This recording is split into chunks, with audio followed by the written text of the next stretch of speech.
Okay, welcome to our fourth lecture on CUDA. So in the previous few lectures, we looked at the CUDA language and how to write programs in CUDA.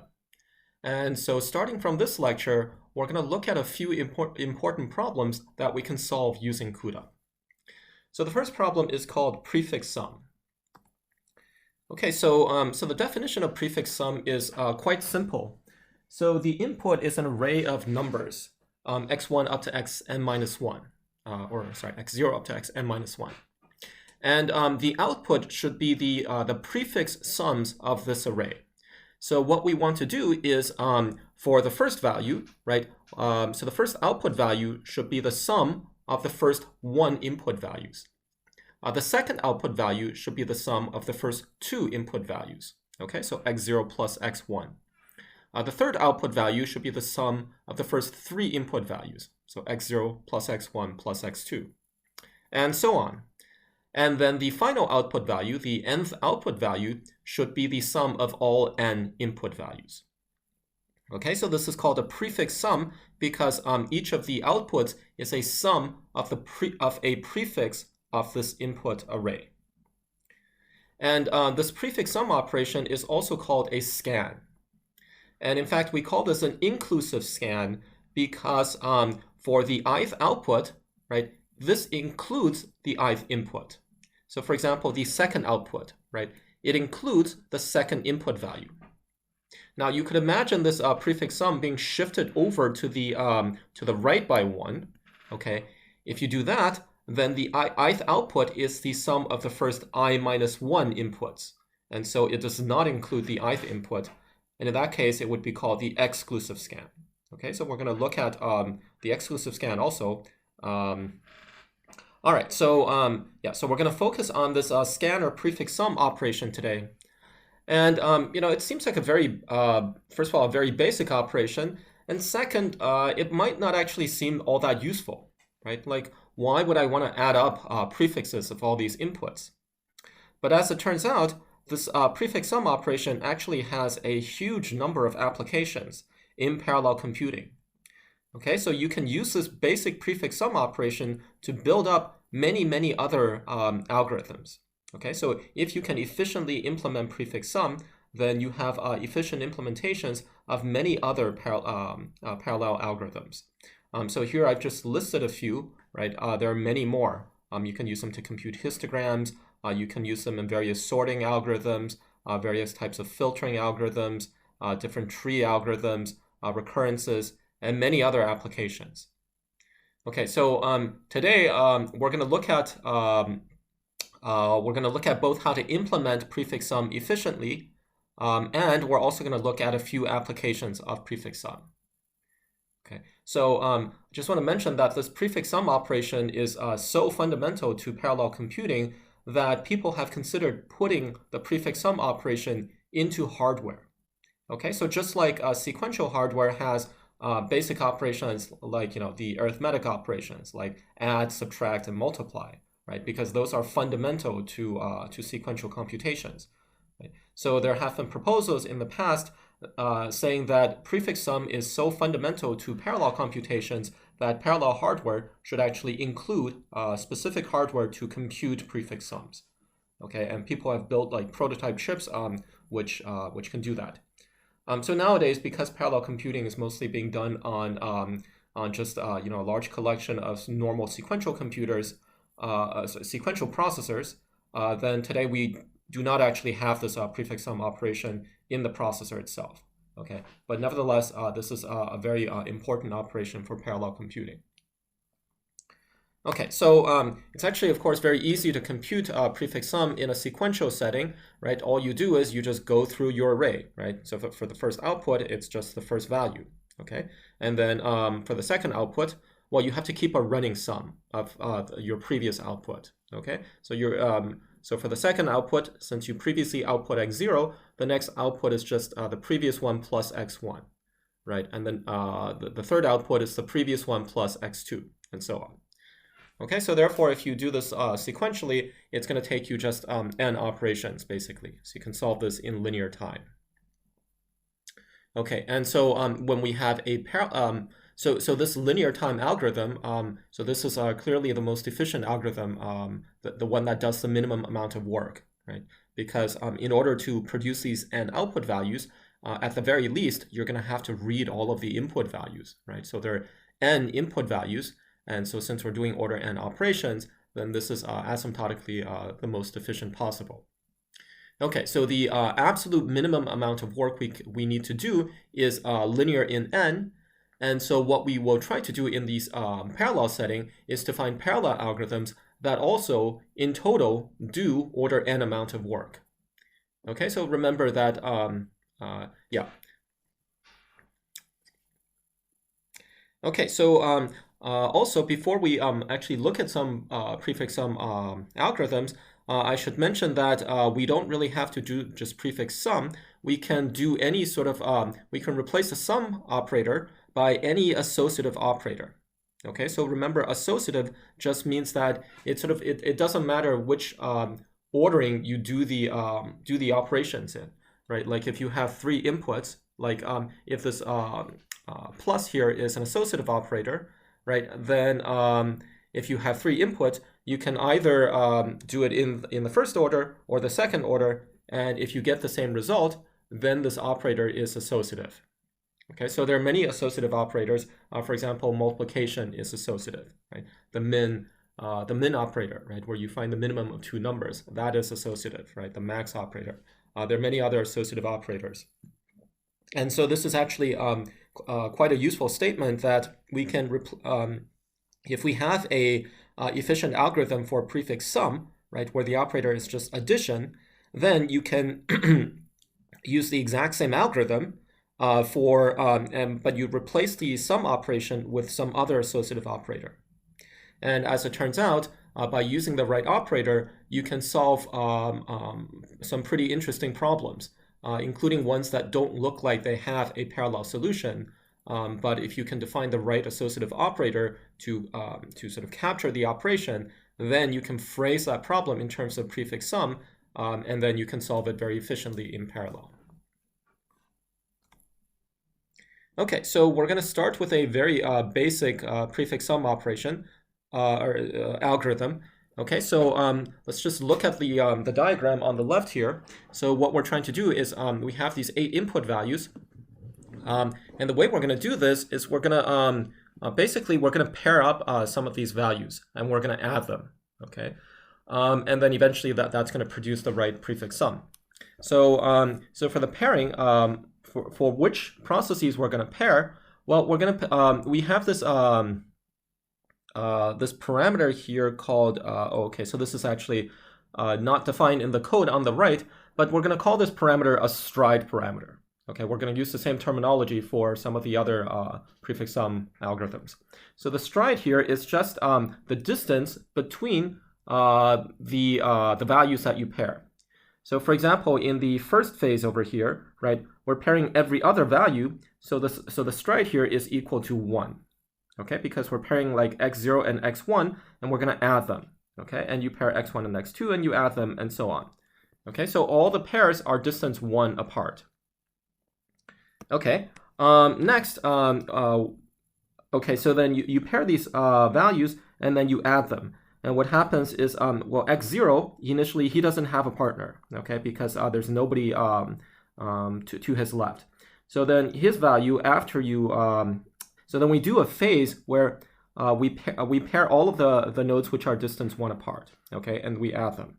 So all this is being done in parallel. Okay, so then after this first parallel phase, what you have is, since x0 doesn't have a partner, then his value after this phase is still just x0.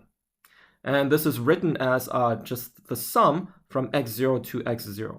Okay, so this notation is useful in other parts of this diagram. But here it just means that x0 has its own value. Okay, so for the next node, right, since we're pairing x1 and x0, then and you add them, then afterwards this x1 is his value changes to x0 plus x1. Okay, so the x2, he gets added to x1, and so his value changes to x1 plus x2, and so on. Okay, so then after the first phase, you have these 8 new values. Okay, and then now we're going to do another phase, and here the stride is going to be is going to be 2. Okay, so this means that every node is going to pair with a node that's 2 to the left of it. Okay, so for example, this node over here, right, the third one, he's going to pair with the first node, and then he's going to add his value. So currently, he's got the third node has a value of x1 plus x2, and the first node has a value of x0. So if you add them, you get the sum from x0 up to x2. Okay. Likewise, this guy over here, right, he's going to pair with the node that's 2 to the left of him. So he's currently got a sum from x2 plus x3. And this guy has a sum from x0 plus x1. So when they add, they're going to end up with a sum from x0 up to x3. Okay, so you do that for all of these nodes. The only thing is that this node doesn't have anyone which is 2 to the left of it. Okay, so the first 2 nodes are not going to get paired with anyone because they don't have anyone to their left. Okay, and then after that, so again, we do all of these, so these are additions over here. We do all of them in parallel. Okay, so then after that, we're going to end up with these values over here.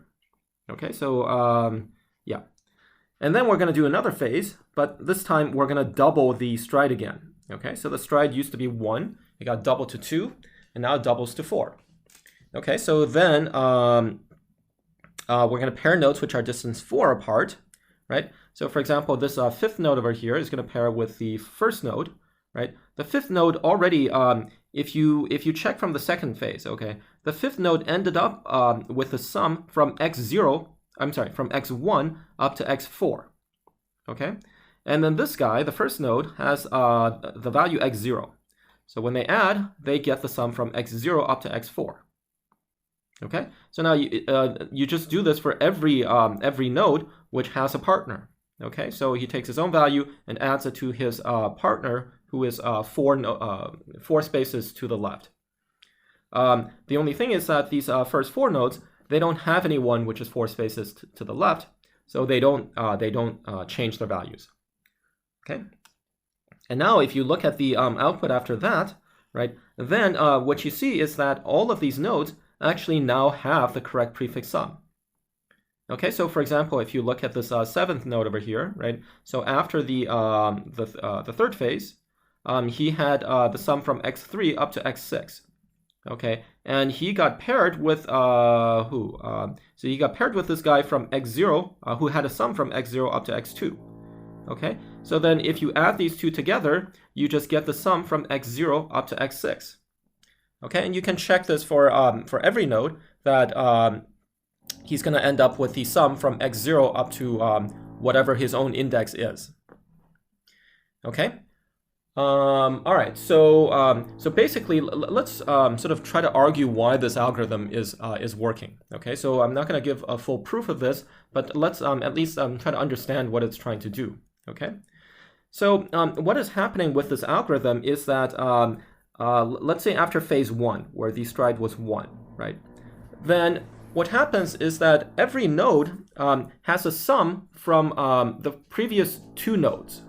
Okay, so if the stride is 1, then after this phase, every node has a sum which is the sum of the previous 2 nodes. So for example, this guy, right? He's got a sum from. I'm sorry. Let's write it this way. Okay. So the second guy, he's got a sum from himself and the previous node. Okay, so he's got a sum of 2 values. Okay, this guy also has a sum of 2 values of himself and the preceding value. Okay, so you see that all of these guys have the sum from 2 consecutive values. Okay, the only difference is that the first node, okay, he just has his own value. Okay, but also notice that the first node already has the correct prefix sum. Okay, so let's in fact circle this guy, okay, because he's already got the right answer, and so he doesn't need to do anything anymore. Right? The other guys don't have the right answer. Oh, I'm sorry. This guy, the second guy also has the right answer, okay? Because he's just trying to output the sum of x0 and x1, and he already has that after 1 stage. So in fact, in the first stage, the first guy already had the right value. Okay, in the second stage, you have 2 nodes that have the correct values, and all the other nodes have a sum which is the sum of 2 consecutive values. Okay, then now we go on to the third stage, and here the stride is 4. And what happens is, first of all, you can see that the first 4 nodes have the correct value. Okay, and all of the other nodes have a sum which includes the previous 4 values. Okay, so for example, this fifth guy, right? He's got the sum of x4, x3, x2, and x1. Okay, so he's got a sum of the previous 4 consecutive values. And likewise, this guy has a sum of the previous 4 consecutive values, and so on. Okay, and then so in general, if we're in a phase, and if the stride is some value k, all right, then what's going to happen is, let's see, at the beginning of this phase where the stride is k, you have that the first k nodes already have the correct prefix sum. Okay, just like, for example, for this phase where the stride is 4, the first 4 nodes already have the correct prefix sum. And all of the other nodes have a sum, which is like the sum of their value and the previous k values, or previous k minus 1 values. Okay, so they have part of their prefix sum, right? So they have k values out of this prefix sum computed. Okay, so just like, for example, this guy, okay, right? He's got part of his prefix sum. He's got like 4 values out of his final prefix sum computed. Okay, and of course he needs to go on and get some more values, but he's already got part of it. In fact, he's got k values when the stride is k. Okay, so that's the basic invariant that we have. Okay, when the stride is k, the first k nodes have the correct prefix sums, and all of the other nodes have the sum, have part of their correct prefix sum, which includes the last k values in the prefix sum.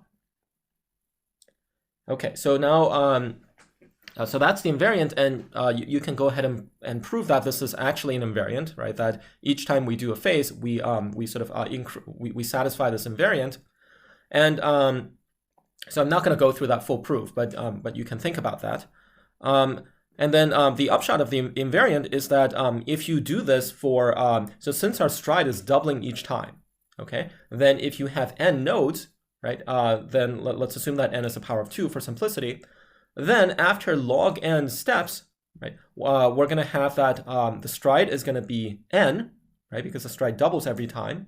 And so therefore, by the invariant, every node is going to have the correct correct prefix sum.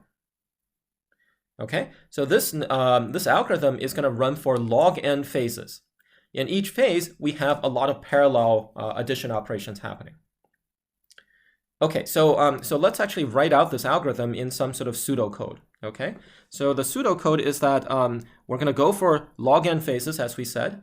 Okay, so for each phase, we're going to have all of the threads work in parallel, right? And then what we are doing is, let's see. So we are taking, so we're pairing up the nodes. Okay, so we're pairing up the node at index TID over here. And then also the partner node is going to be stride distance away. Okay, so remember that the stride is somehow is a power of 2. Okay, so therefore in the ith iteration of this, this is going to be our stride. Okay, 2 to the I minus 1. And so we're gonna pair the node at index TID with the one at TID minus 2 to the I minus 1.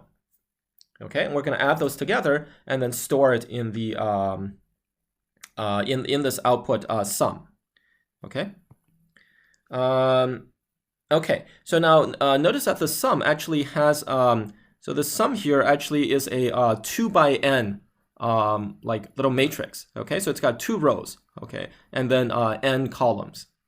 And the reason we have 2 rows is we're going to call one of the rows the in row and one of the rows the odd row, the out row. Okay, so what's going to happen is and we're doing this just to save space here in our implementation. Okay, so imagine that this is our sum array. Okay, so we're going to have one of these rows be called the in and one of these be called the out. Okay, so basically what's going to happen is in different iterations, we're going to switch between these 2 rows. Okay, so imagine that in the current iteration, we have we computed a bunch of these values. So let's say that in this iteration, we computed a bunch of these values. Okay, and suppose they're being stored in the top row over here, right? So there's n values in this row, so we've stored all of the values in the second phase. Okay, then in the third phase, so this phase over here, right? Well, this phase needs to get values from the second phase, right? So what we're going to do is in the third phase, we're going to use this out row over here. Okay, and this is going to be reading values over from the second phase, like that. Okay. All right. Okay. And then so after this, I'm gonna have to redraw this. Okay. So then after the third phase, the outputs of the third phase are going to be stored in the out row. Okay. So they're going to be stored down here. Okay. And then previously we had some stuff in the in row, but that was for the second phase. And now if we run a fourth phase, we don't need the data from the second phase anymore. So we can simply reuse the top row, the in row. Okay, meaning that in the fourth phase, right, the fourth phase is going to read data over from the out row, okay, which is the output of the third phase. Okay, so we're gonna read data like this from the third phase, and this is being used in the fourth phase. Okay, and so so after the fourth phase, we're gonna have a bunch of values in the in row. Okay, and then for the fifth phase, right, we don't need the stuff from the third phase anymore, which is currently in the out row, so we're just going to reuse that. So therefore, what we're doing is we're just swapping back and forth between these two rows. Okay, and we do that just so that we can reuse the space from previous phases that we don't need anymore. Okay, so that's what's happening with this these swap things over here. Okay, yeah, so this this text just says what I was describing previously. Yeah, so the reason that we actually need two rows here, okay, is that if you try to implement all of this stuff using just one array of size n, you would get race conditions. Okay, it's very hard to eliminate these race conditions. So so for simplicity, we're just going to go for two rows. Okay, so that is the basic algorithm over here. Now let's look at how good this algorithm is. Okay, we're going to count how many total operations this algorithm does.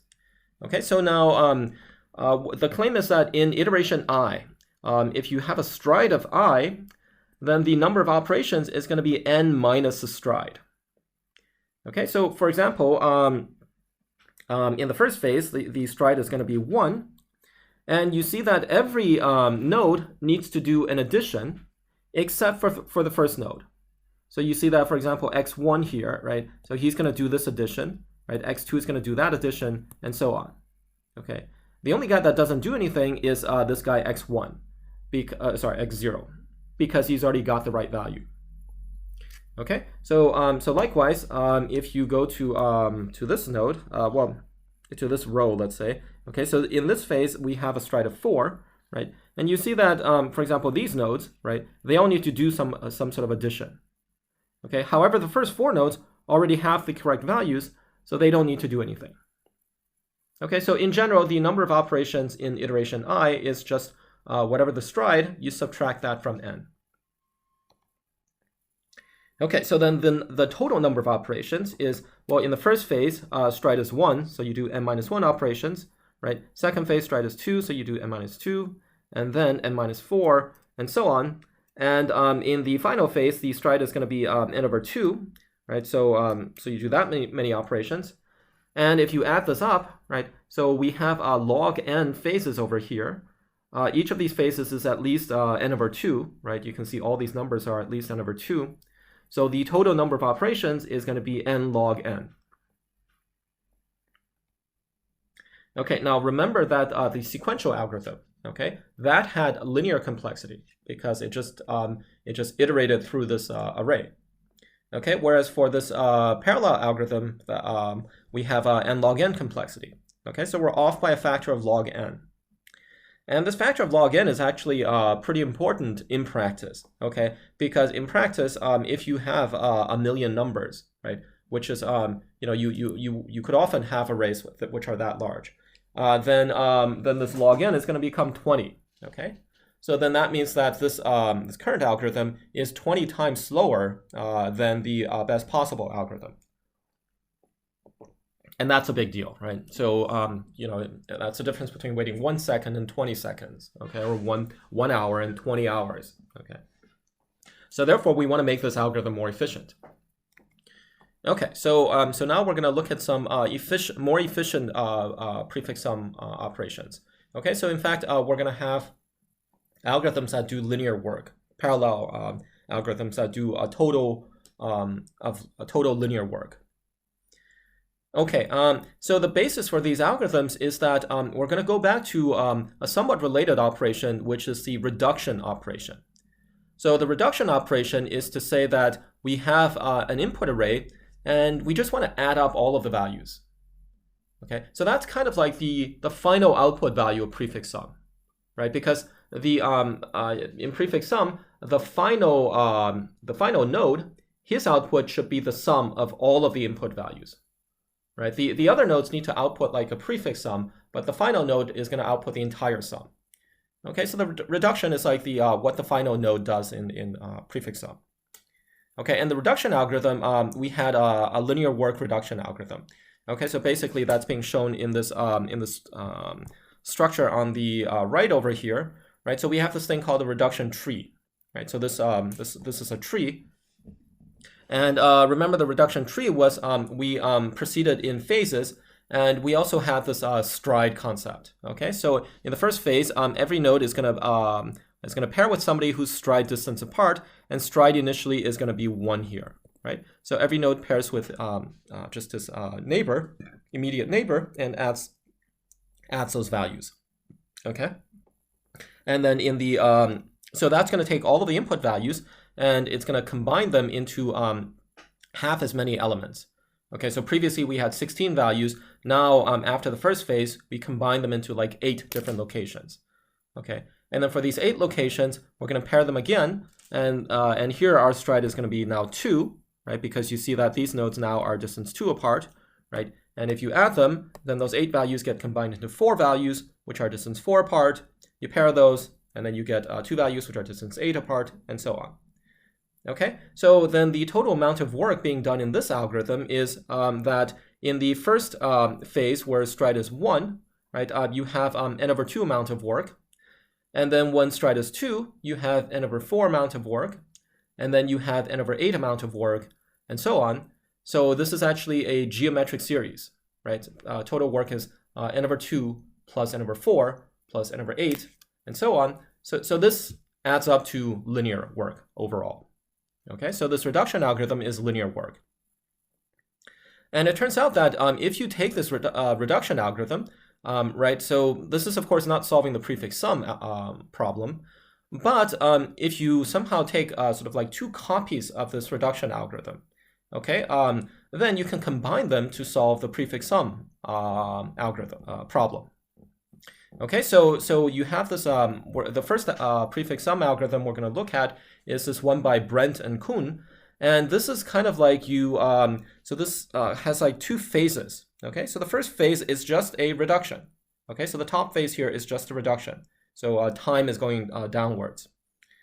Okay, and then the second phase is kind of like a reduction in reverse somehow.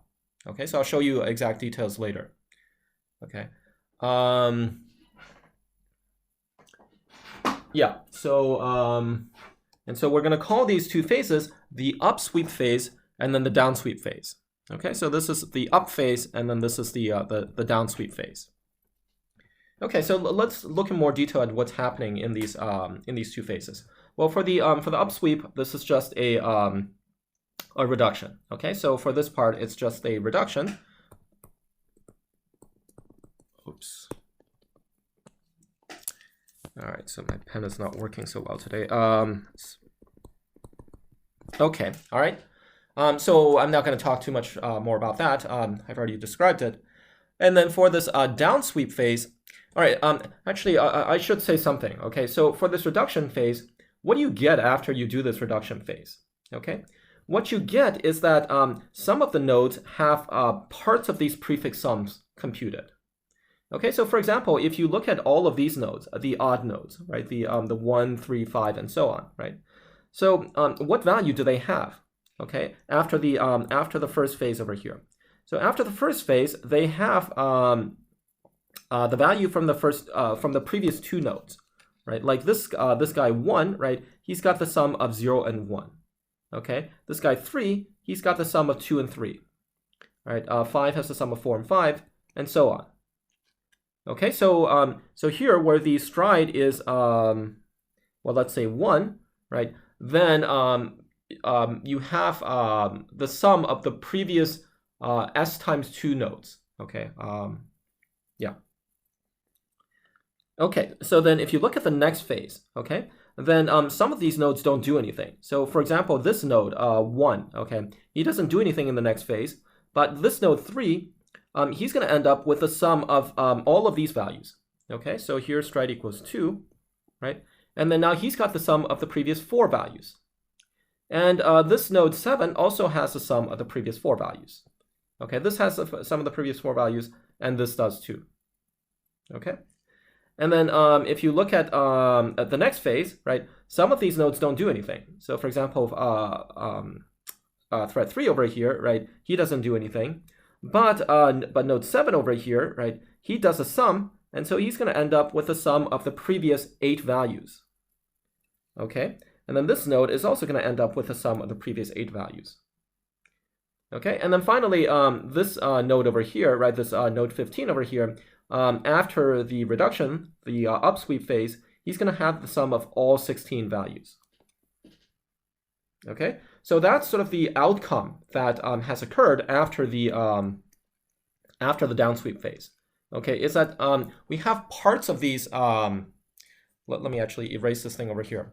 So we have parts of these prefix sum being computed. Okay, and in fact, one of these nodes actually has a correct prefix sum, right? For example, the final node over here, he's got the sum of all of the other values, and that's what he's supposed to end up with. Okay, now in the downsweep phase, right, we're somehow going to distribute some of these values we've already computed to the other nodes so that they also get the correct values. Okay, so in the first phase, we collect some of these partial values.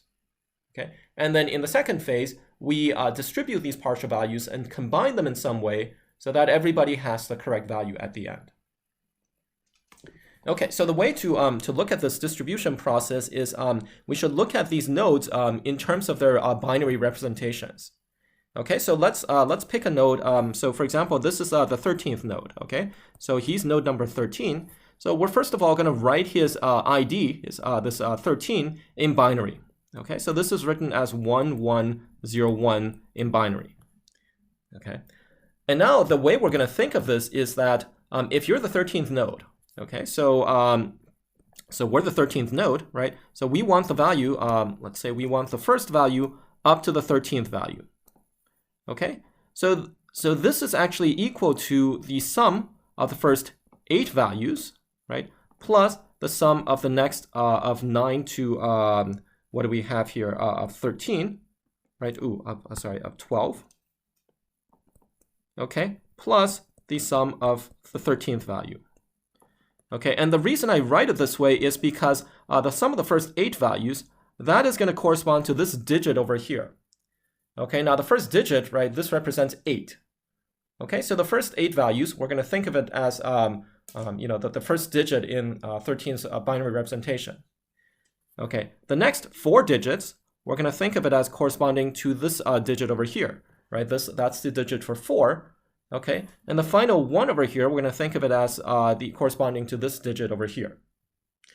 Okay, and now the reason we want to think of it this way is because so now we're trying to focus on this node over here, right? So our focus is on this node, the 13th node. Right, now let's see if we do these operations, what is the value that he ends up with? Okay, well, the value he ends up with is, now what are the, what's happening over here is that initially we progress through this reduction phase, right? And at the end of the reduction phase, we have this node 7 over here.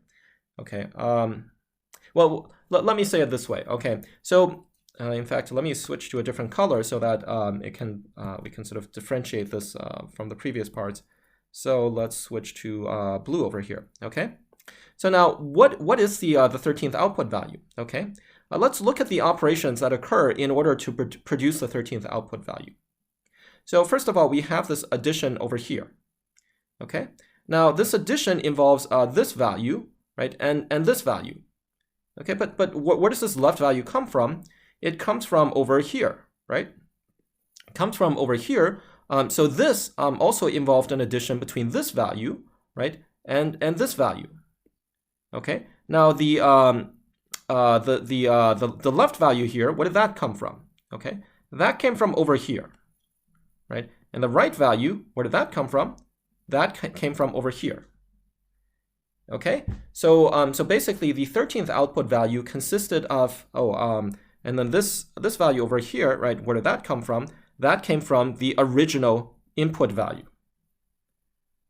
Okay, so the 13th output value comes from summing this value over here, okay, and this value and this value. Okay, now let's look at these three values. Okay, now let's first of all look at the first value here. The first value over here, okay, this is the value that this node number 7 ended up with after the reduction phase. Okay, because here we've already, once we're up to this point, we've done the entire reduction phase. Okay, and what value does node 7 have at the end of the reduction phase? He's got the sum of all 8 of the first 8 values. That's what we said, right? The node number 7 here, after reduction, has the sum of the first 8 values. Okay, and why is that good? It's because when we're trying to sum the first 13 values, we need the sum of the first 8 values. Okay. Now over here, another part of what goes into 13th output is this value over here. Okay, and what value does this guy have? Whoops. Well, at the end of the reduction phase, he's got the sum of the previous 4 values, right? He's got all of these 4 values computed, right? So these values are going from actually, so this is since these things are off by 1, so this is actually index 9 to 12, okay, which is this part of our sum. Okay, and then finally, the final part of 13th output is this value over here, right, which is actually the 13th value. So that's this part of our sum. Okay, so the way to look to see that every node, oh right, and then of course if you add these together, right, if you add the first 8 values and then values 9 to 12 and then 13, right, you get the sum of the first 13 values. And this is why node number 13 over here has the correct value at the end. Okay, so the way to see that every node after the downsweep phase, after this entire algorithm, the reason it's got the right value is that you can look at the value of the node. You can write the ID of the node in binary. Okay, and then wherever the ones digits are in the in this binary representation, right, you can see that this algorithm is going to pick exactly those values from this overall tree structure, and it's going to add those together and then get you the right output. Okay, so in fact, let's just do one more example just to see this thing in action here. Okay, so let's do one more example. Let's see if I can. Okay, great. All right, so let's erase all this stuff, and then let's pick a different node here. Okay, so in fact, I'm going to get rid of all of this. Okay, so let's pick a node. Let's pick node number 9 over. Well, not 9. Let's pick 10 over here. Okay, so 10. Okay, so if you write. Let's pick 11. Okay, 11 has more 1 digits. Okay, so now 11, if you write this in binary, this is equal to 1011 in binary. Okay, and if you look at node 11, right, then what kind of what goes into the output of 11? Well, oh, I'm sorry, this is node 12. Okay, what I should be looking at, so this is actually node 11. Okay, so this is 11. This is the 11th node. Okay, his index happens to be 10, but he's actually the 11th node. So his binary representation is like this. And what goes into his output is that if you look at this value, right, so this is the sum of this value and that value. So the right value actually comes from the 11th value, okay, from x11. And then this value over here, this is the sum of this value here and then that value. Now, if we trace this back, we get that this is the sum of this value, right? And then if we trace this back, we get that this is the sum of that value. Okay. So what's happening for node 11 here is that this is the sum of the first 8 values over here, right? And then the next 2 values. So we have 8 values over here, and then we have 2 values over here, and then we have just this value over here, right? The final value. Okay, so again, you see that if you break this node's index into a binary representation, then this algorithm is just going to combine exactly the right parts to form its output. Okay, so that is the Brent-Kuhn efficient prefix sum operation algorithm, and we can implement this in parallel. So the way we're going to implement this, so this is some sort of CUDA code. It's not the entire code, but it's the part that implements these upsweep and downsweep parts.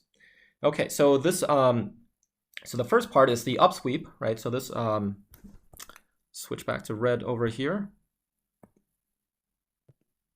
Okay, so the first part is the upsweep, and what it's doing basically is well,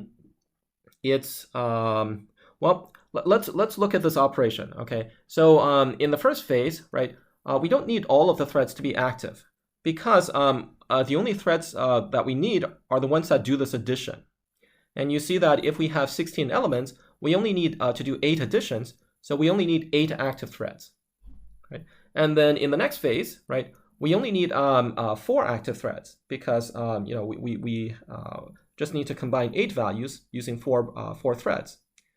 Okay, so the number of active threads actually decreases by a factor of 2 each phase.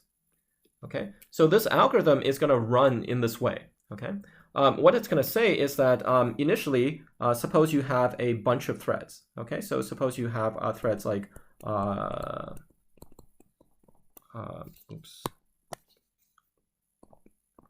okay, so suppose you have 8 threads initially. Okay, so in the first phase, all of them are going to run. Okay, in the next phase, we're only going to pick half of these threads to run. Now, which half? Okay, we're going to pick, sorry, let me just rewrite this 5 here a bit nicer. All right, we're going to pick the first half of threads to run. And the other half is just going to be idle. Okay, we don't need them. Okay, and then in the third phase, we're going to pick, again, half of these threads to run. Okay, the first half. Okay, so the number of active threads decreases by a factor of 2 each time, and it's always going to be the first half of the threads from the previous phase. Okay, now these other phases, so now you might say that, oh, we're just wasting work for the other phases. Okay, but I'm sorry. So the other threads that are not running in a phase, okay, you might say that we're wasting work for these threads. But those threads are actually, so when you execute them on the GPU, those threads would be in some warp, right? And because those warps don't have any active work anymore, okay, then those warps would not be scheduled by the GPU scheduler, right? And so remember that these warps are executing on the SMs, okay? So if those warps are not even being scheduled, then they're not wasting time on our SMs, okay? So when you actually execute this on the GPU, you have these active threads, and only those are going to be using the SMs, right? And the number of active threads keeps decreasing, and so so we can actually always fully utilize like a single SM, yeah. So we're not actually wasting our SM resources, okay? Even though we're decreasing the number of active threads per phase.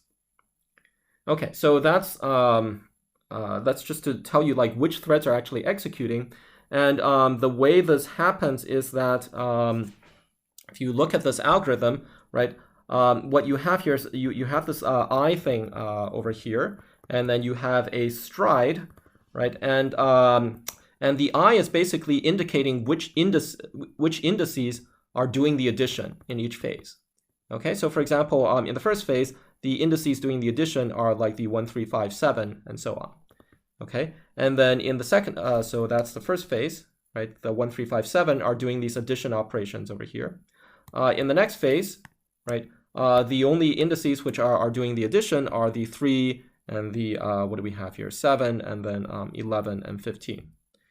Okay, so so that's what's, so after you compute this I over here, right, then you do an addition between two indices, from I and then I minus stride. And then you're going to double your stride for the next phase. Okay, and then we have to do a sync threads over here because we have to, for example, finish all of these additions over here, right, before we can do any of these additions, right? Otherwise, because there's a dependency between these additions, and if we don't have the same threads, we might get the wrong answer. Okay, so so the top part implements the downsweep, sorry, the upsweep, right? And then the second part over here implements the downsweep. And for the downsweep, you see that the stride is initially larger, right? So initially the stride is like 4, right? And then it drops to like 2, right? And then it drops to 1. Okay, so therefore for the second part, our stride is going to start out large, right? And then it's going to decrease by a factor of 2 each time. Okay, and again, so I'm not going to go through this too carefully, but we have some way of computing these indices corresponding to the places that do the additions. Okay, so all right, so now this this algorithm here is written for one thread block. Okay, and the thread block can compute the prefix sum of an array, but there's a limit on how large the array is, and so at most the array can have size 2 times the block size. Okay, so if you look at this code, it'll only work correctly for up to that size array. Okay, so for example, in this example over here, right, we're talking about a block size of 8. So we have 8 threads in the block. Okay, and they can process 16 elements.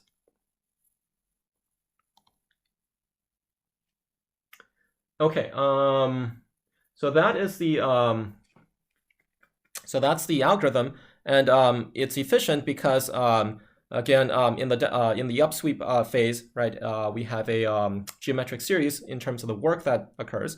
So there's order n work in the top part, and then in the bottom part, there's again order n work. Okay, so altogether, we're doing linear amount of work for this algorithm.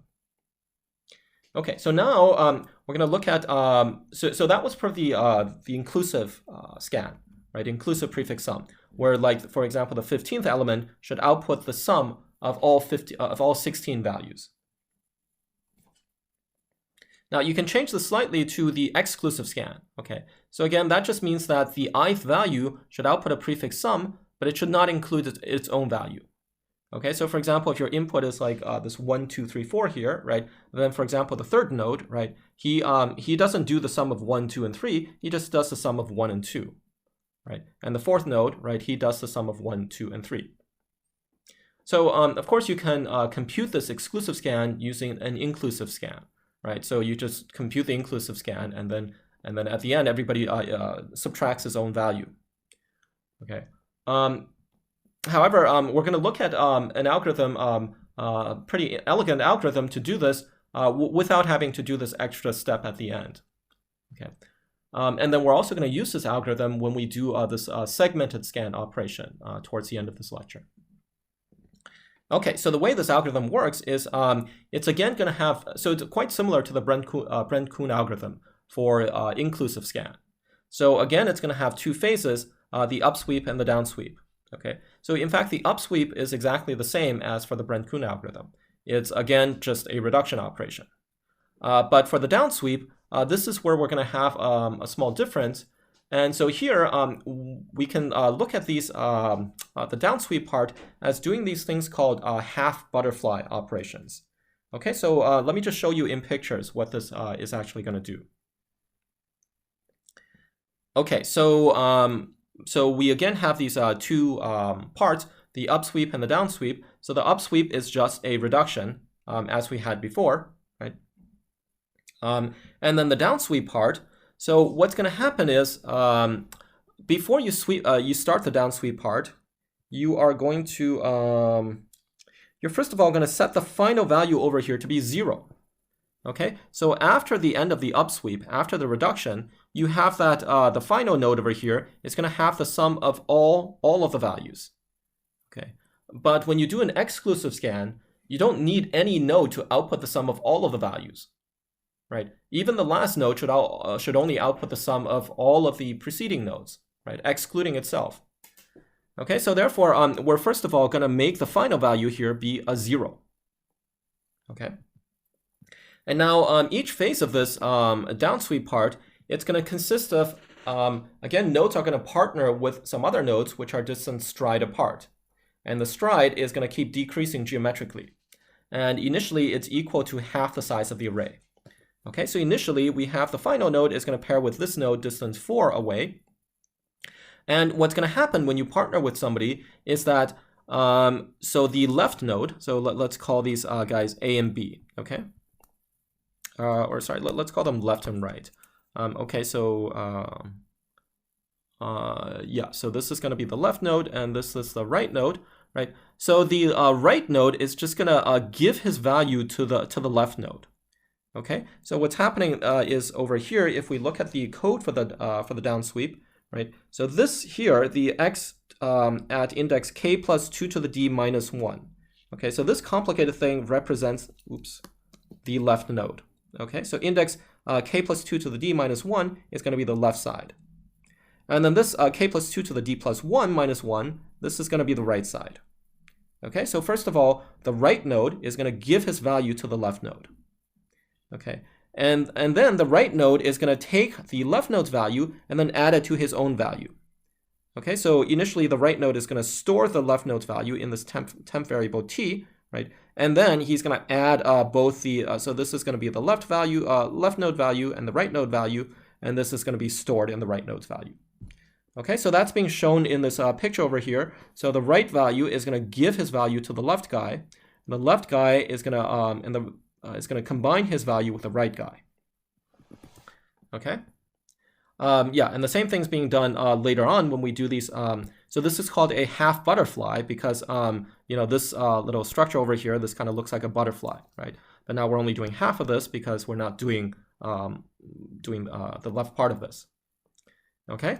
Now you can see another, so we're doing half butterflies everywhere. So for example, if you take the 1, 2, 3, 4, right, then this value is going to, in the second phase, it's going to be paired with this 5, 6 thing.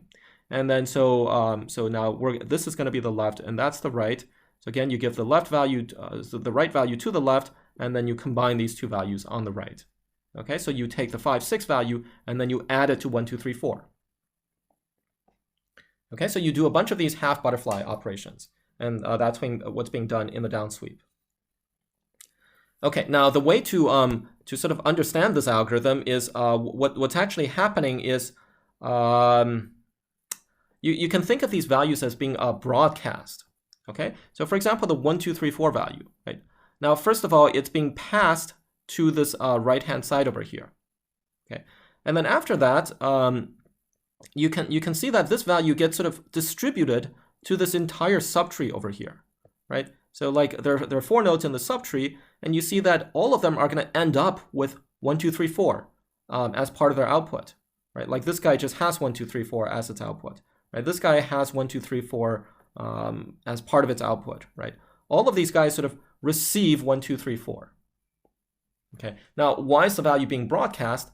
Because or rather, how is the value being broadcast, right? The way that it's being broadcast is that the left value, right, we give it to the right value, right? So the right node here is going to add the left value and its own value.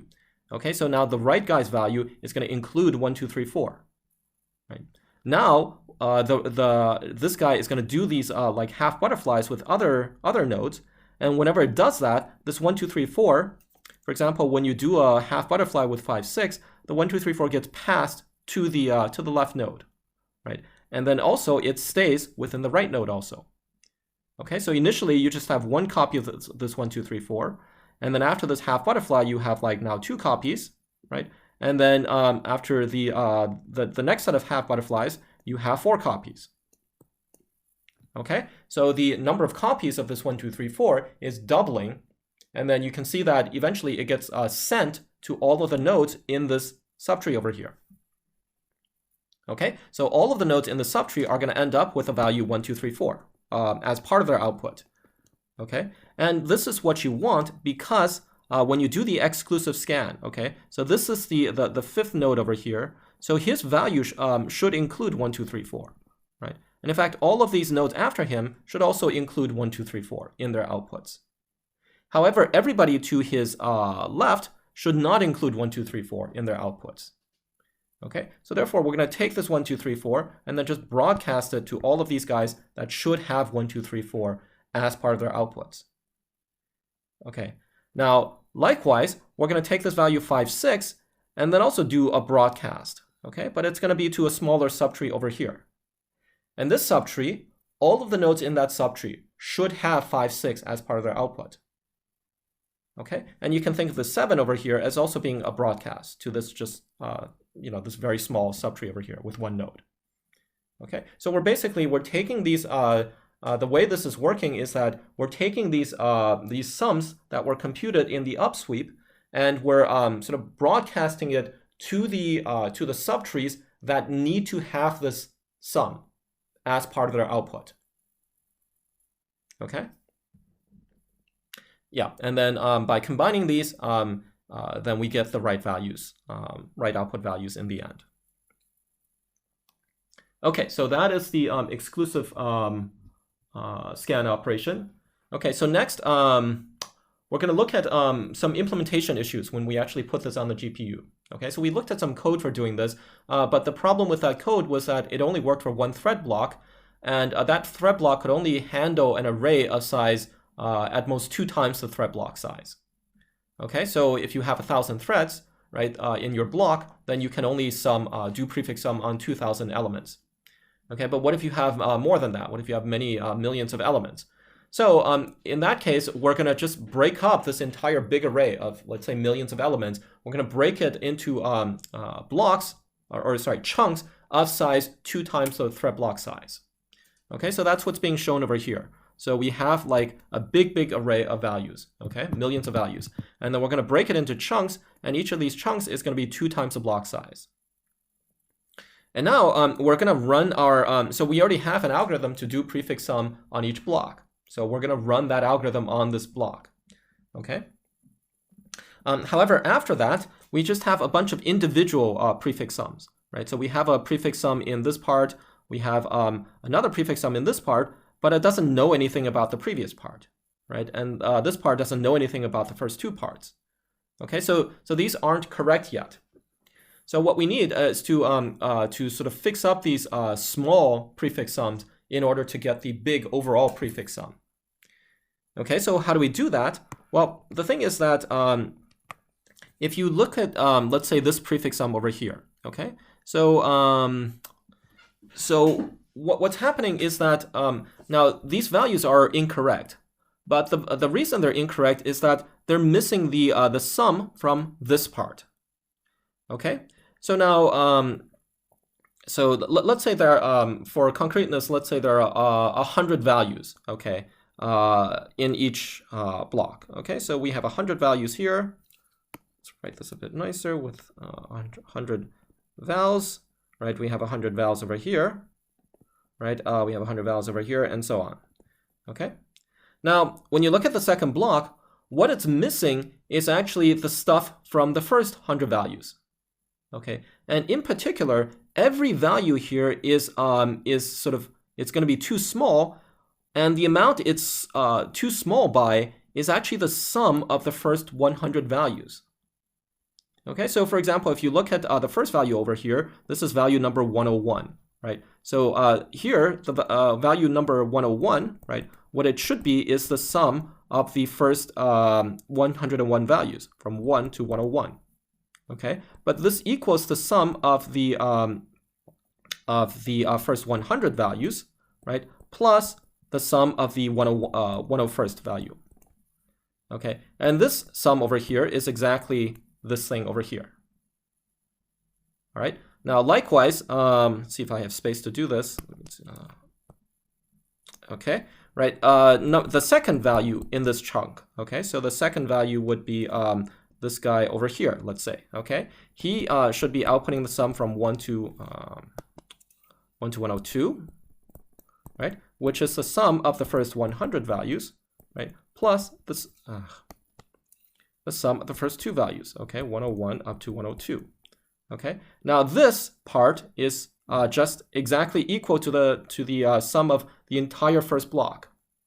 Okay, whereas this part, right, this is what he gets at the end of his prefix sum.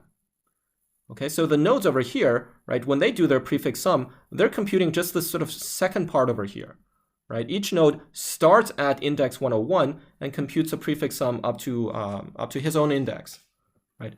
The thing they're missing is this part from the first block, okay? But they're all missing the same amount from the first block. And in particular, they're missing the sum of the first 100 values.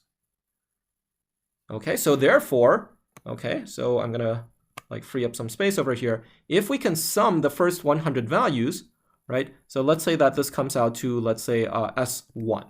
Okay, oops. Right. Then what we should do is we should just give this S1 to all of these nodes over here, right? And then if these nodes all add S1 into their prefix sum, then they get the correct value for the final prefix sum. Okay. Now, let's look at block 3 over here. Okay, so block 3 has a similar situation where it's actually missing some values. So it's already done a prefix sum. Okay, but these values are not the final values it should output.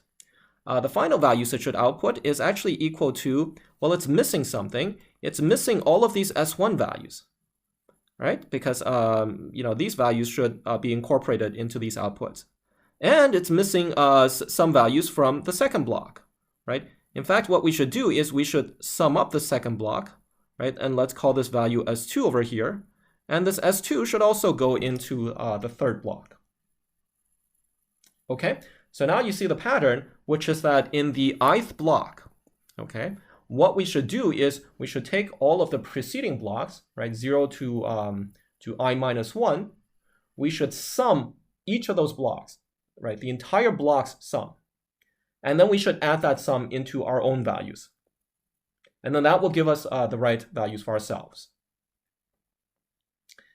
Okay, so then that is going to be the next phase of our algorithm. Okay, so the first phase is for each block to just compute these individual prefix sums. Okay, but that's not quite right, because then next we need to add up each of these blocks. Okay, and then we need to take these sum values. So now let's start erasing, and so we can see this more clearly, right? We're going to take these sum values, right, and we're going to store them in an array. Okay. Now we need to add up the sum of all of these values, but actually after you compute the prefix sum, you already have that value because that's simply the final value from your prefix sum, right? Like this guy over here, the final thread, right? He actually adds up all of the values. Okay, so we just take his value and then put it into this array. And that's equal to this S1 over here, okay, which is the sum of all the block 1 values, right? S2, we just look at the final guy over here and put his thing in this array, and so on, okay?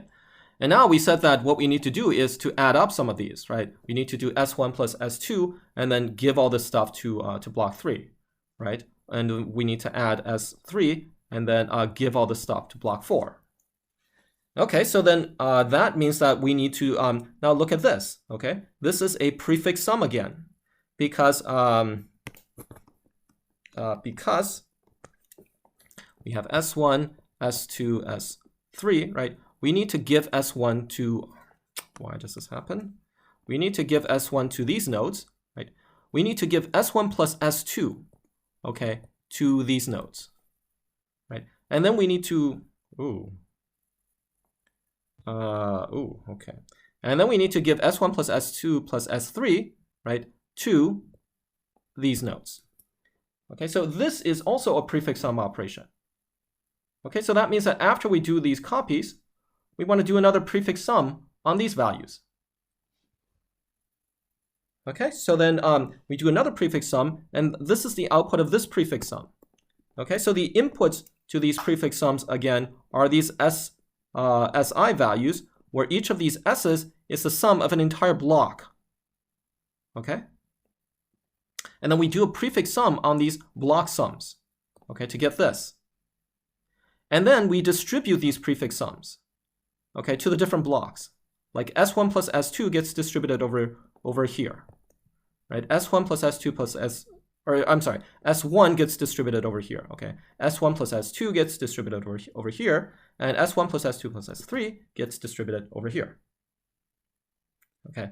And then all of these nodes are going to add in the value that they receive to their, so previously they had the value from their own little prefix sum within the block, right? And then they receive this new value, and then they add that in. And after that, they have the correct value. Okay? So in summary, there are basically, let's count how many steps are. Okay, so actually let's show all of the steps over here, right? So the first step, right? So actually we're going to do each of these steps in a kernel. So therefore the first kernel is going to be this kernel, which is doing prefix sums, okay? Blockwise prefix sums, okay? And then we copy all these values into this global memory array. And then the second kernel does a prefix sum on that global memory array, okay? And then we distribute the output of this to all the other blocks. And the final kernel is going to take all these distributed values and add it to the values from the first prefix sum. And that's our output. Okay, so that lets us handle arbitrary, so no matter how many input values we have, we can just break those into blocks and then do it this way, and then that lets us handle the arbitrary size inputs. Okay, so next I'm going to talk about another issue that we face, which is bank conflicts. Okay, so bank conflicts are so when we implement this, these algorithms, we're going to try to use shared memory as much as possible, right? Because it's much more efficient than global memory. Okay, but remember that the shared memory is broken into banks, so usually 32 banks for GPUs. Okay, and the way it works is that if you have an address at X, then it's going to be stored in X modulo n, where n is the number of banks. So for example, if you have just 4 banks, right, then the memory addresses would be stored like you have on the right. And remember that if multiple threads try to make concurrent accesses to the same bank, then they're going to have a bank conflict, right? And these accesses are going to be executed sequentially.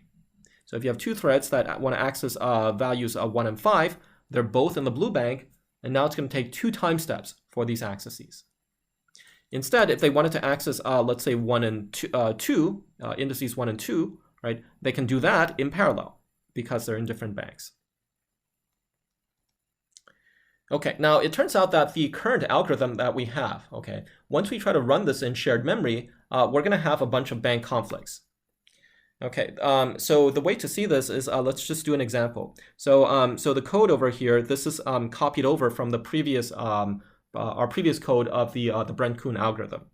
Okay, so we have these i's are the indices from the array that we're accessing. Okay, so for example, we access this index I over here, and then index I minus stride. Okay, now let's look at these indices that we're accessing. So if you so the stride keeps changing over the different phases, but if in the current phase the stride is 1, right? And suppose we have 16 banks, okay, instead of 32 banks. So I can draw this example. Then the indices I, which are being accessed, if you compute this, it's going to be, I is going to be like all of these odd numbers here, right? 1 up to 15, well, it's just all of these odd numbers, okay? Now, if you have 16 banks, then where are these different indices being stored? Okay, so for I equals 1 up to 15, they're just being stored in exactly that bank. Okay, but for example, for I equals 17, this is being stored in bank 17 modulo 16, which is bank 1. Okay, 19 is being stored in bank 3, and so on. And so therefore, index I equals 1 and 17 are both being stored in bank 1. Okay, and when threads access both 1 and 17, they're going to have a bank conflict. Okay, so in fact, you see that these indices, we're going to have two-way bank conflicts, because for each bank, we have exactly 2 threads that access the same bank. Okay, now the bank conflict actually gets worse as the stride goes up, right? So remember that each iteration, we double the stride. Okay, so when the stride becomes 4, then, I'm sorry, when it becomes 2, then you actually get 4-way bank conflicts. Because when the stride is 2, right, then the i's that we're going to compute, so this involves the stride, so this is going to come out to the i's are going to be like every fourth number, right? So 3, 7, 11, and so on, right? And then the banks that these are being stored at is, for example, 19 is being stored in bank 3, right? This is being stored in bank 7. Okay, so you see that every bank, right, is being accessed by, in fact, 4 different threads. Okay, right, so you have a 4-way bank conflict on bank 3, 7, 11, and 15.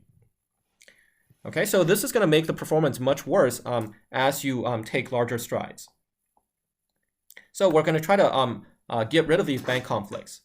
And the technique we're going to use here is called padding. So basically, we're going to sort of shift all of the storage over by a little bit.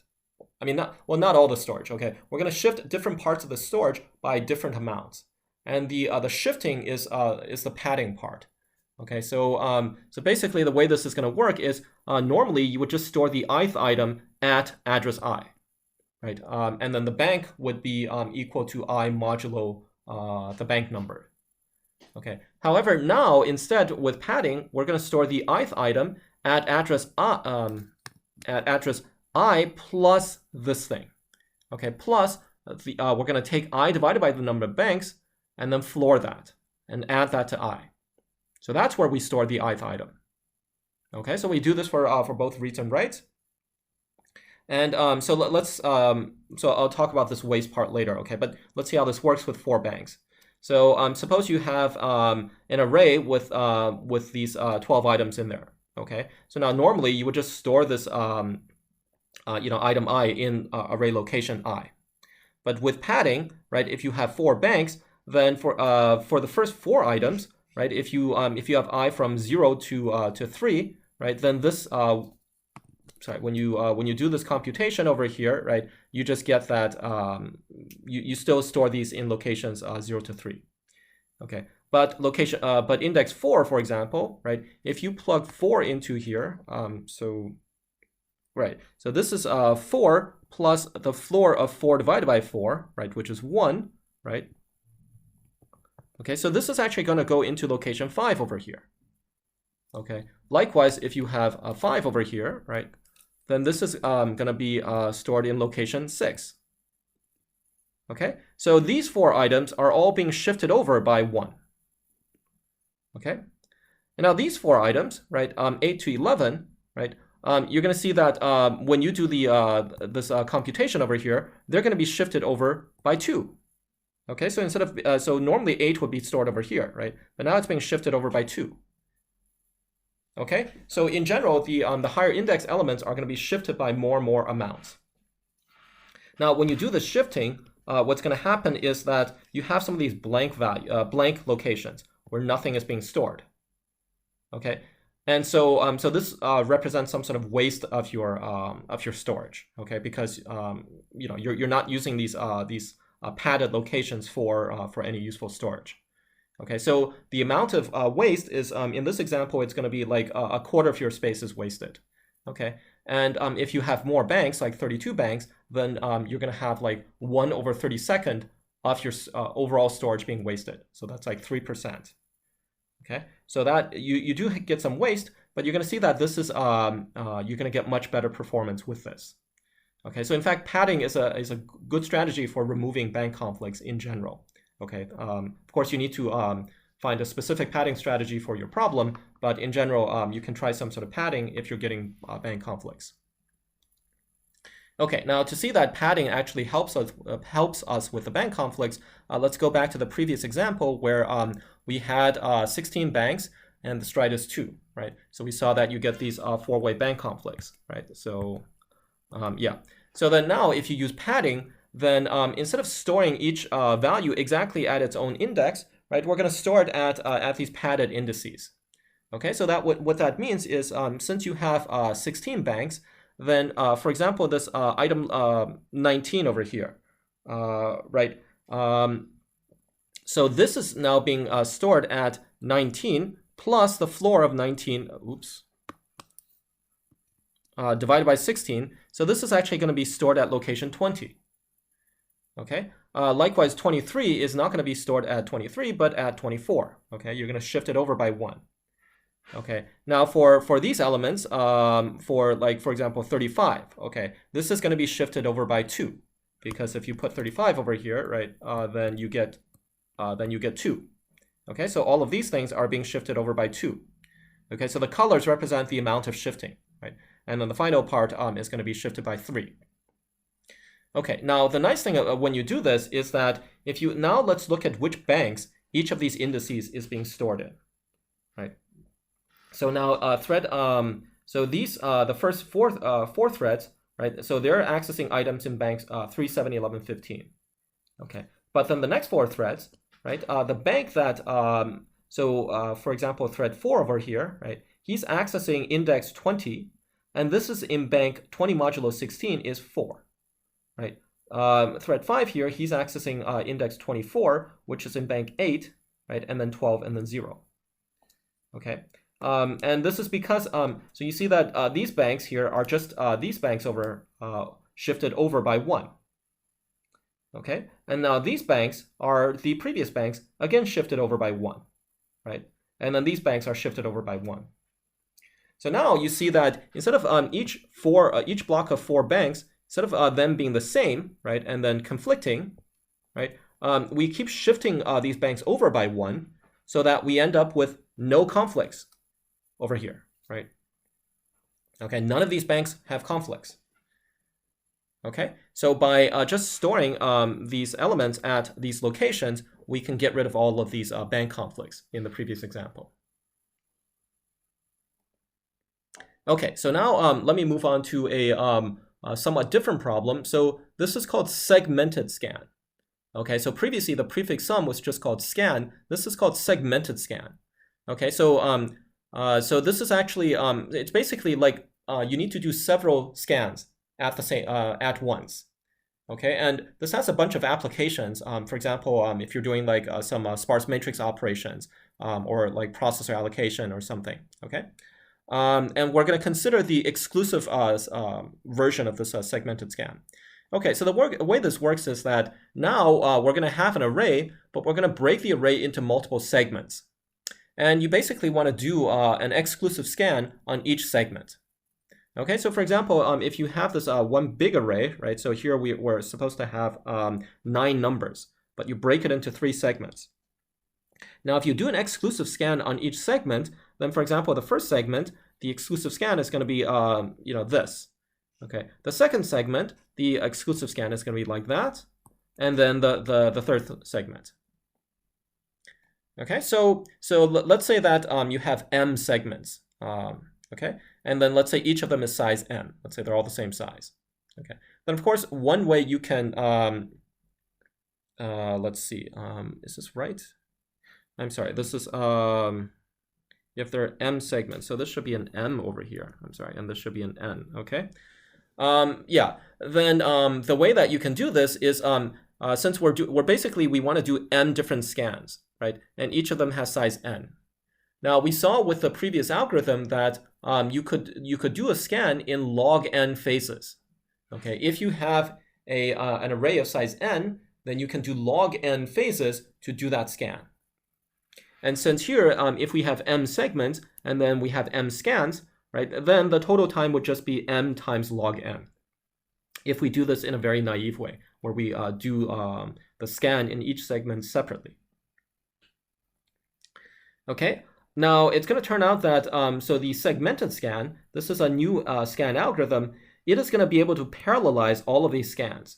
And it'll do everything in log m times n time. Okay, now m times n is the total size of the input, right? Because we have m arrays, each of size n. Okay, so so the segmented scan does all of these different segments in this amount of time, right? And the thing is that these segments do not have to be the same size. Okay, if they're the same size, it's actually pretty easy to do this. But if they're different sizes, then it becomes harder to do this. Okay, but the point of the segmented scan is that the amount of time it takes is log of the sum of all the segment sizes. Okay. So the way this is going to work is that we're going to think of all these different segments as being part of one big array. Okay, but you have to know where the segments are. So therefore, we're going to mark them with a bunch of flags. Okay, so the flags are going to indicate where the segments start.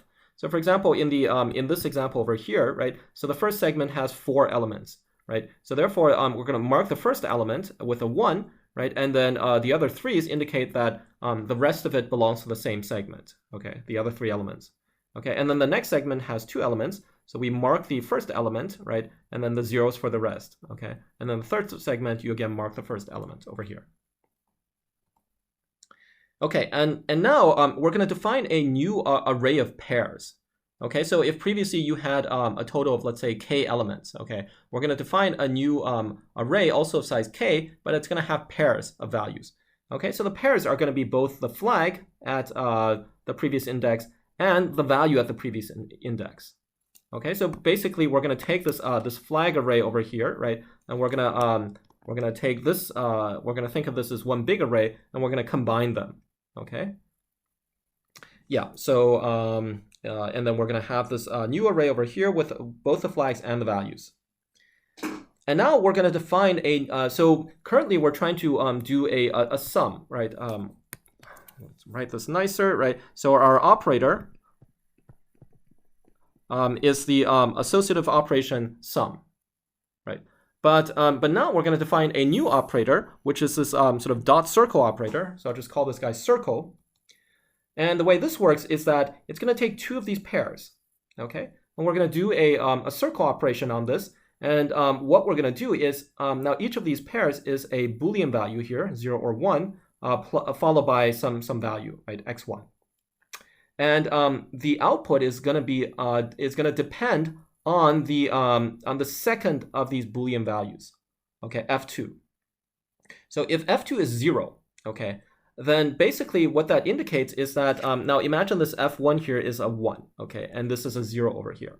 Okay, so that's basically sort of looking at this situation over here where we have the start of a segment, and then the 0 indicates that this belongs to the same segment. Okay, if it belongs to the same segment, then we actually want to add these 2 x values, right? Because within the same segment, right, like within this segment, right, you want to add like, 1 plus 2 plus 3 and so on. Okay, so we're going to add these 2 values if they're if f2 equals 0, so that we're in the same segment. Okay, and for the flag, we're going to take the OR of these 2 flags. Okay, so this is basically if you take the OR, you get another 1, and this is saying like we're in the segment. Okay, now if you had both of these being zeros, okay, so both of these being zeros would be, for example, if you try to add these 2 values, right? So their flags are both zeros over here, and again, we should be adding them, okay? But the OR is going to be a 0, indicating that they're like not starting a segment, right? They're still just part of a segment, okay? Now, on the other hand, if the second flag is 1 over here, right, then what would that mean? Okay, so imagine that this is a, so suppose this is a 1 and this is also a 1. Okay, so what that indicates is that now we're looking at a situation like maybe this one and that one. Okay, so suppose we're trying to add, we're trying to process these 2 values. Okay, now these 2 values are, since the flags here are both 1, then they cannot be in the same segment.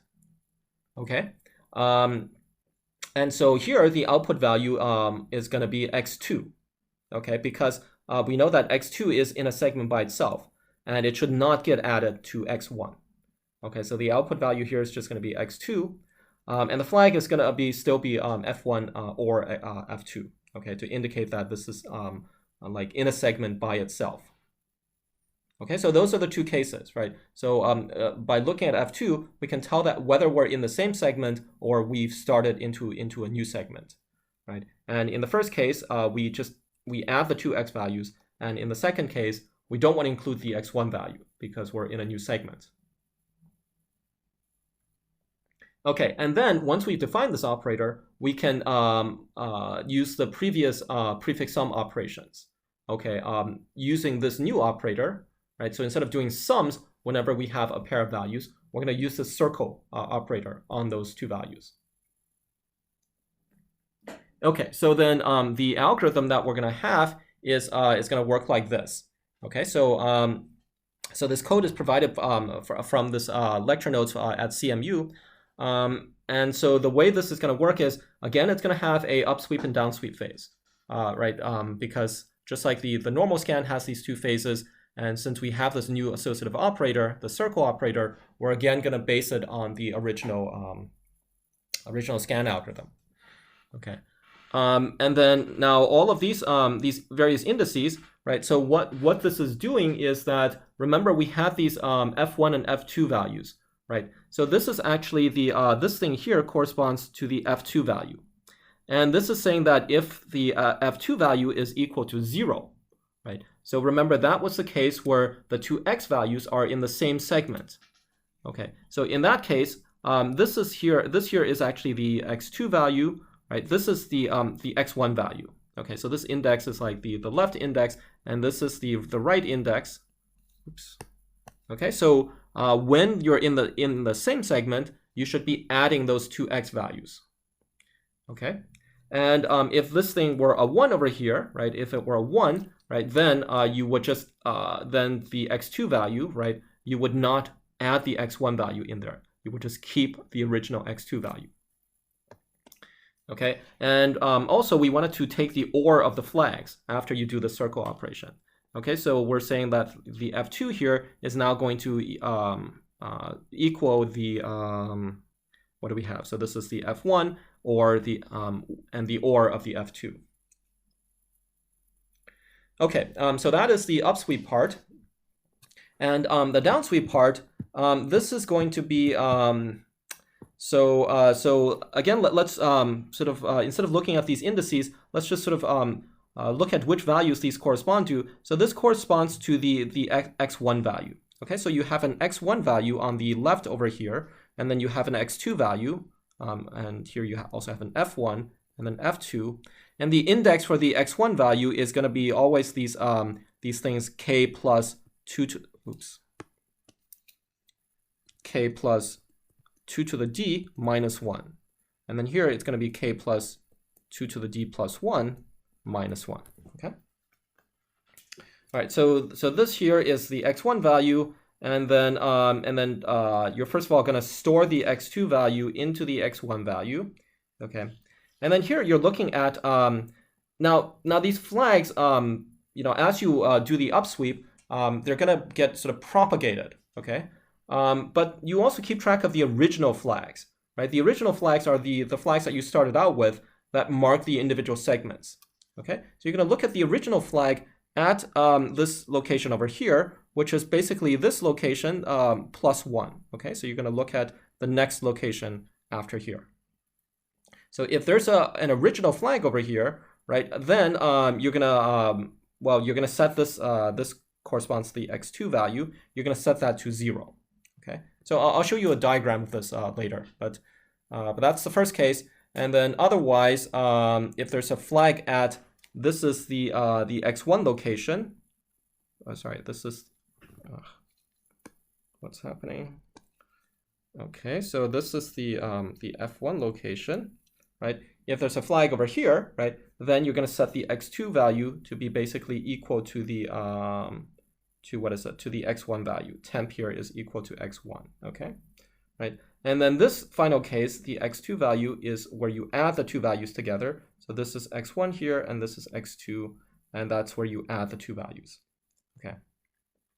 Yeah. So this code is kind of it's a bit puzzling what it's doing. Okay. So I'm not going to try to prove that this code is working correctly. So that would take quite a while to sort of argue this because it's kind of intricate. But I'll just show you an example of how this is going to work. Okay, so basically, you see that there are these three branches for the if statement, right? So let's call these branches like the A branch, right, the B branch, right, and then the C branch. Oops. Okay. All right, so now we're going to look at an execution of this algorithm.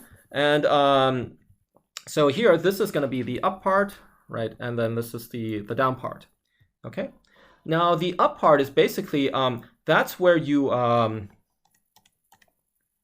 okay. You sometimes you have to so you're sometimes going to add the data, right? And then you need to take the OR of the flags. Okay, so as an example of this, so let's look at this operation over here. Okay, so the flags are marked by these 1s, right?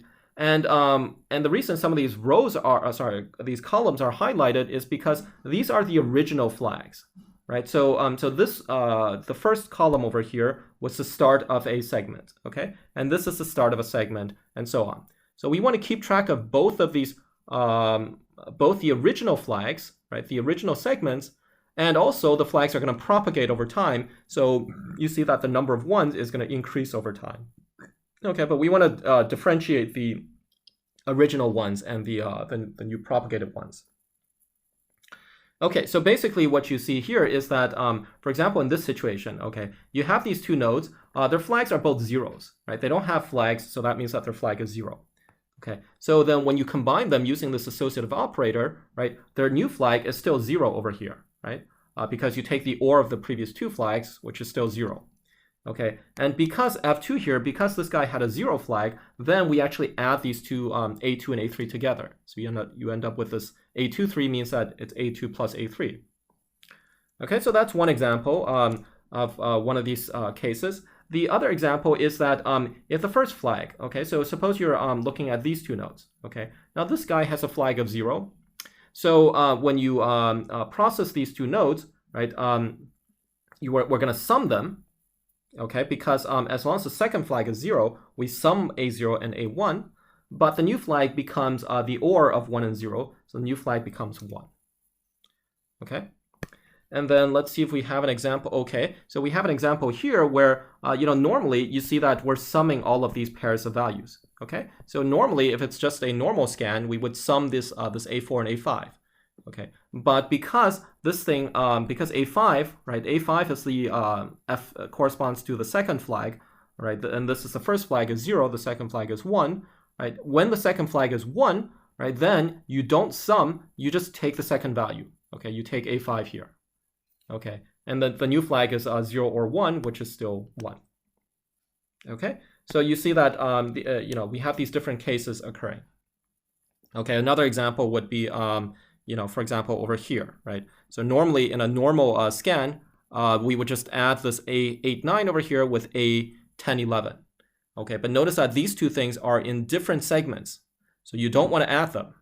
Okay, so how do we know they're in different segments? Well, because there's a 1 here, right, and there's a 1 here. So the F2, right, this indicates that we're in a new segment.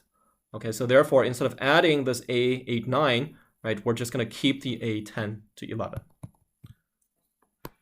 Okay, so that is illustration of the down sweep phase, the up sweep phase. And the down sweep phase, basically, we had these 3 cases. So one of the cases was that we're trying to do these exchanges in the down sweep phase. Okay, so for example, one exchange would be between these nodes. Okay, so we pair up these two nodes. And then normally we would just, this new value here would be the sum of this value and that value. Okay, if this were a traditional scan, you would get the sum over here. But here in the segmented scan, what we want to do is, now the left value, it's going to look one spot to the right and see that, oh, okay, there's an original flag here. Okay, and that means that we're going to be in the first case. Remember that we had 3 cases over here, right? We have 3 cases, okay? If you take x2 and you look at the next location, and if there's an original flag over here, right, then you're going to create a 0 in this location. So that's where the 0 came from. Okay. As an illustration of the second case, let's see. So the second case is, for example, here is an example of, the case B, right? Case B is where if you look at the F1 flag, okay, then if that is equal to 1, then let's see, then you simply copy. So here you have x1, and then this is f1, and this is x2. Then you simply copy x1 to x2. Okay, you don't do the sum over here, right? You just copy x1 to x2. Okay, so that's an example of the second case, right? And an example of the third case, case C, is over here where there is no flag on this A12 to 13, right? And so, so when you combine these two nodes, you simply add them together, and you get A10 to 13. Okay, yeah. So so this segmented algorithm, it works in a similar way to the exclusive scan. Okay, so remember there, the idea was that you took these values and then you somehow broadcast them to a tree, right, to a subtree. Okay, and you broadcast them to exactly the right subtree that needed these values in the outputs. Now the new wrinkle when you move to this segmented scan is that you need to block values from one segment from going into another segment, right? Because you need to do individual prefix sums in these individual segments.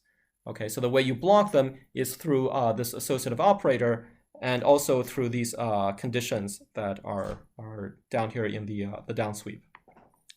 Okay, so yeah, so I'm not going to have time to explain this too carefully, but anyways, you can follow this algorithm, and this algorithm is again work efficient because the number of steps is again it's linear in the total number of values. Regardless of how many segments you have, you add up all of the elements, and it's going to be linear work in that.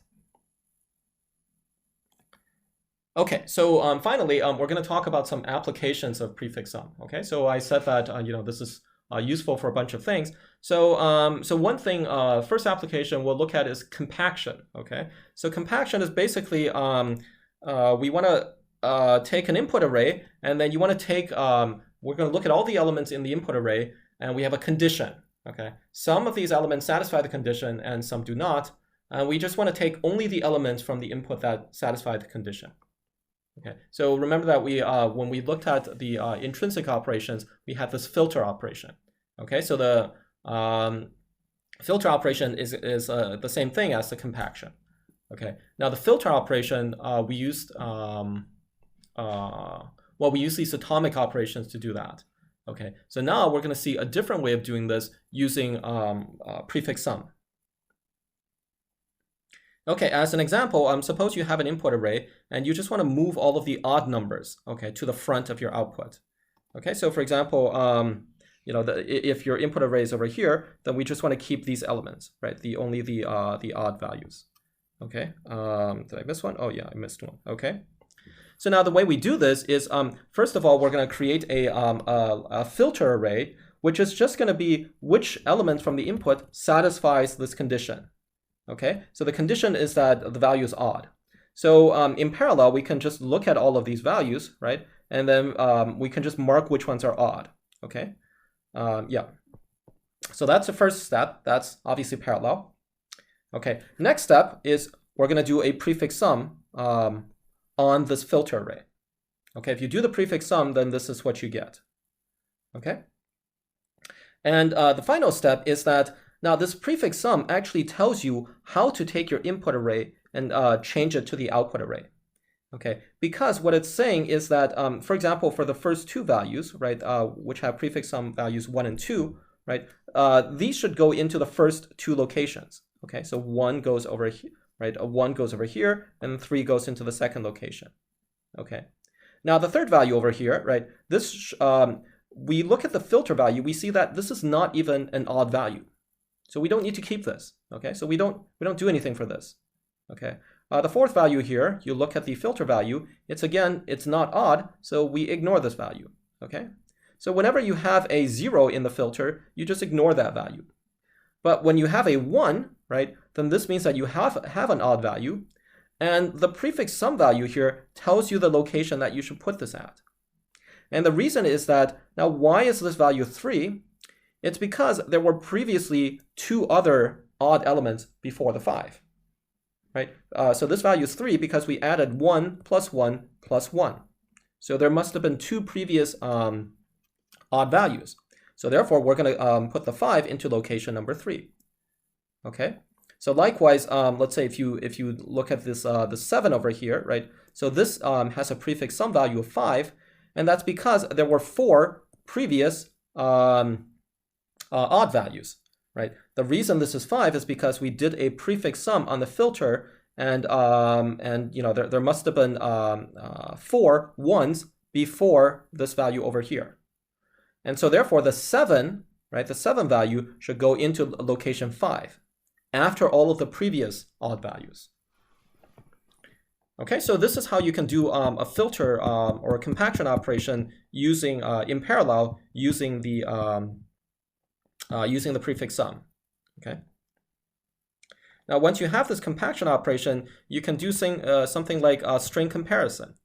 Okay, so suppose we're trying to compare two strings alphabetically. Okay, so the way you do this is you just go letter by letter, right? So for example, if you have these two words, then they're basically the same all the way up to the second L. Okay, but then for the letter after that, you have an A over here and you have an E over here. So therefore, parallax comes before parallel alphabetically.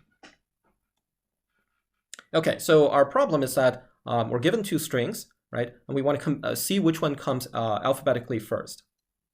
And now this might look like a problem that you need to solve sequentially, okay? Because you know, the way that you would normally compare two strings alphabetically is you just compare them letter by letter, right? You compare the first letter. If they're not equal, then you know, you pick whichever one's earlier, and that's the first string alphabetically.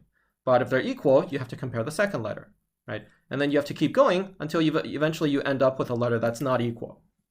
So it looks like it's a sequential process, right? You have to keep going until you find an unequal letter. But we're going to see how to do this in parallel. Okay, so to do this, let's say the strings are going to be S and T, and let's let S of I be the ith letter of S, and T of I be the ith letter of T.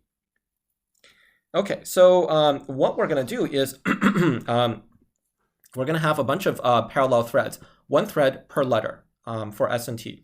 Okay, and the ith thread is just going to compare the ith letter of S and T, and if S, if the ith letter of S is larger than the ith letter of T, it's going to have this array A and it's going to set that location to be 1.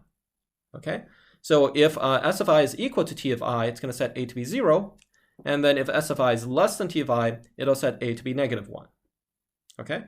And if S doesn't have an ith letter or T doesn't have an ith letter, you just set this to the A thing to be 0. Okay. All right, and now we're going to compact A to remove all the zeros. Okay. And then finally, after you do the compaction, if the first output value is 1, then you're going to say that S is after T alphabetically. And if it's -1, you're going to say that S is before T alphabetically. And if the output is 0, is empty, meaning that after you take out all the zeros, that you don't have anything left, then S equals T. Okay, so that's the claim. And let's just see this an example of this. So the example is, so we have these two words, parallax and parallel, right? So then we're just going to compare them letter by letter. The first letter is equal, right? Second letter is all A. It's also equal. So they're equal until we get to the point where we have an A over here and an E over here, okay? And so here, the S letter is before the T letter, so you put a -1 over here, okay? And then finally, the X is after the L, so you put a 1 over here, okay? And so now we're going to compact to remove all of the zeros, okay? So when you do that, you're going to get rid of all of the zeros over here. And so that basically corresponds to removing, so remember that we have this big part over here that was equal between S and T, okay? So when you compact, you're just removing all of the equal parts, and you're jumping straight to the part which is unequal, which is A and E. Okay, we're jumping to this part, and then the -1 indicates that the S letter, the A, comes before the E. Okay, so that tells us right away that S comes before T. Okay, so therefore this entire algorithm is that we're gonna do this step, right? We're gonna create this A array that can be done in parallel, right? Because it's just every thread processes an independent letter, okay? And then you do the compaction, and that's where you use the prefix sum, right? And then finally you just look at the first value, okay? Whether it's 1 or -1. Okay, so now we have a parallel way of doing this string comparison. Okay, so one last algorithm. So the final algorithm is this kind of a fun little example. So this is a line of sight example. Okay, so imagine that you know you're in the mountains somewhere. Okay, and so the mountains have different heights, and you're trying to see if you can actually see a location somewhere out in the distance. Okay, now if you know the line to that object is not being blocked by the mountains in the middle, right, then you can see it. But if there's a big mountain in the middle, then it blocks your view and you can't see it. So what we're trying to do with this problem is to figure out, so now suppose you know the heights of all of the mountain ranges around you, okay? And suppose now you cast a line in some direction, okay? So suppose you're standing over here, I'm sorry, you're standing at the X, I guess, right? And then you cast a line in this direction. And now you want to figure out which locations can you see and which ones can you not see, okay? So now there's a simple sequential algorithm for doing this, but we're going to look at a parallel algorithm where you can basically determine all of the locations that you can see or cannot see in parallel. Okay, so for example here, right, these dark squares are the ones that you can see, right, and the white squares are the ones that you cannot see because they're too low. Okay, so this is kind of like these two things are kind of in a shallow area, okay, and the other things are high so that you can see them directly. So the way this is going to work is that we're going to cast this line, and then from this line, you know, so you have the map of how high everything is in that direction. Okay, so you're going to build this altitude vector. Okay, so this is saying like you know, as you move away to, along the line, as you move in this direction, right? How high is everything? Okay, is every thing that you encounter. Okay, so then once you know the height, you can actually figure out the angle that these things are at, right? So if you know that this is at this height, then you can figure out this angle over here. Okay, likewise, if you know this height, right, right, then you can just do some trigonometry and you can figure out the angle over here. Okay, so so the altitude vector, you can compute this in parallel because you know all of these locations that you want to be in the direction you're looking at, right? And then from these altitudes, you can in parallel compute these angle vectors. Okay, and now the final thing is that suppose you know so initially all of these things are at this angle. Okay, so so since they're at the same angle, right? So suppose this is you know, suppose you're standing over here, right? So since they're at the same angle, you have you know, all this stuff that's at the same angle. You can see all this stuff, right? And now when you go over here, you're actually at a different, actually at a higher angle, and you can still see this stuff. Right? However, oh, okay. So I forgot to say. So what we're gonna do is we're gonna take this angle vector, right? And you're gonna do a max, a prefix max on this. Oops. Prefix max. Okay. So what that means is that every value over here, right, is going to be the max of all of the preceding values.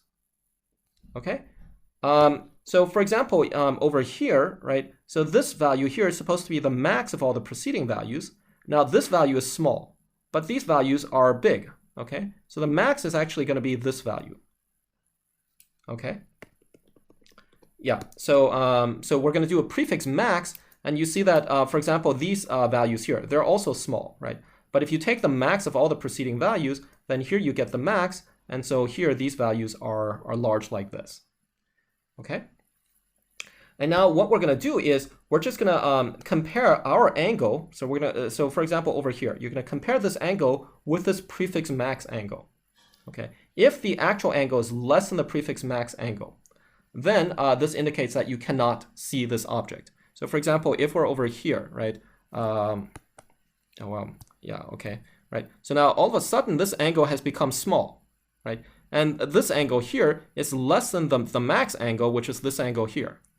Okay, so if the actual angle over here is less than the max angle, then that is a location that you cannot see. Okay, so that basically here we cannot see these objects, and then here we cannot see these objects. At all of the other locations where the actual angle is equal to the max angle or larger than or equal to the max angle, then you can see those locations. Okay, so again, this is something that we can compute in parallel, and this is so the prefix max, right? The prefix max is you can use the same algorithm as the prefix sum. The only difference is that you replace the max operation, the plus operation with the max operation. Okay, yeah. So those are a couple of applications of prefix sum, and there are many applications. And yeah, so this is a really interesting and useful operation, which, as it turns out, you can also implement this efficiently on the GPU. Okay, so therefore you can use the GPU to efficiently solve a bunch of problems that sometimes they don't even look like they can be solved in parallel, but by using this prefix sum, you can do it. Okay, so that's all for this lecture. So see you guys next time.